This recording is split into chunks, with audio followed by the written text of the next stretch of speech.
solve graphically 2x plus y minus 6 divided by is equal to 0, 4x minus 2y minus 4 is equal to 0.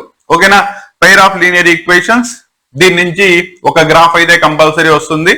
ముందు ఒక్కొక్క దానికి minimum 2-3 solutions తీసుకురావాలి.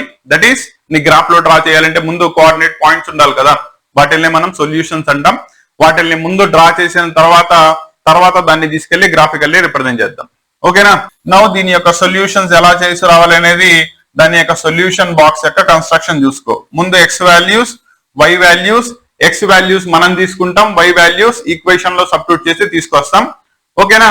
కాబట్టి నీకు points ఎంత వచ్చినాయి? 0,6, 1,4, 2,2. నౌ దీని నుంచి గ్రాఫ్ డ్రా చేసుకోగలరు కానన్నా. ఒకవేళ గ్రాఫ్ డ్రా చేయడంలో కూడా ఏమైనా ప్రాబ్లం ఉంటే చెప్పండి. గ్రాఫ్ ఎలా డ్రా చేయాలి, యూనిట్స్ ఎలా తీసుకోవాలో అది సెపరేట్ క్లాస్ చెప్తాను. ఓకేనా?